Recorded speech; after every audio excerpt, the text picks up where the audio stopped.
ঝিনাইদহে ক্ষেতে পোকামাকড় দমনে বাড়ছে কীটনাশক ব্যবহার, তবে স্বাস্থ্যবিধি না মেনে সুরক্ষাবিহীন অবস্থায় ফসলে কীটনাশক প্রয়োগ করছেন কৃষকরা। এতে বাড়ছে স্বাস্থ্য ঝুঁকি। তাদের অভিযোগ, কীটনাশক ব্যবহারে কৃষি অধিদপ্তরের সহযোগিতা পান না তারা। এদিকে কৃষি অধিদপ্তরের কর্মকর্তারা বলছেন, কৃষকদের সচেতন করতে নানা রকম পরামর্শ দেওয়া হচ্ছে। ঝিনাইদহ থেকে ফয়সাল আহমেদের প্রতিবেদন।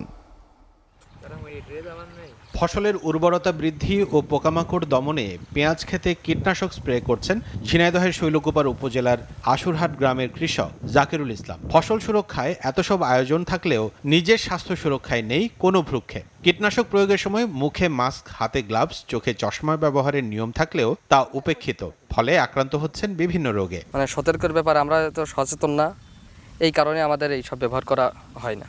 শুধু জাকিরুল ইসলামই নয়, জেলা জুড়ে দেখা মিলবে একই চিত্রে। কৃষকদের অভিযোগ, কীটনাশক সার ব্যবহারে কৃষি দপ্তরের সহযোগিতা পান না তারা। চোখে গেছে, চোখে দেওয়ার পরে আমি চোখটা লাল হয়ে গেছে, কিন্তু দেখতে ঝাপসা। কেউ হয়তো এই ওষুধ দিতে দেখা যাচ্ছে সেন্স হারাইয়ে পড়েও যাচ্ছে। বইতে জমিতে যে ওষুধ দিই আমরা এই বিষয়ে কিছু জানি না।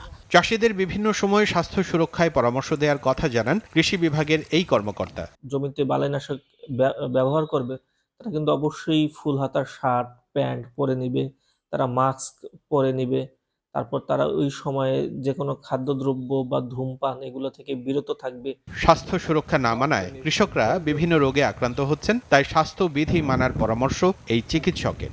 এবং তারা যদি পর্যাপ্ত পরিমাণ হাতে গ্লোভস এবং মাস্ক ব্যবহার না করেন, মানে নিজের সুরক্ষাটা যদি নিশ্চিত না করেন, তাহলে সেখান থেকে কিন্তু অনেকগুলো অসুখ হওয়ার একটা সম্ভাবনা আছে। সেটা শ্বাসের মাধ্যমে শ্বাসনালীতে গিয়ে চোখে গিয়ে কিন্তু একটা পয়জনিং একটা ঘটনা ঘটাতে পারে। কীটনাশক প্রয়োগের সময় স্বাস্থ্য সুরক্ষা বিধি না মানায় কৃষকরা ক্যান্সার, শ্বাসকষ্ট, অ্যাজমা সহ বিভিন্ন রোগে আক্রান্ত হচ্ছেন। SATV news desk.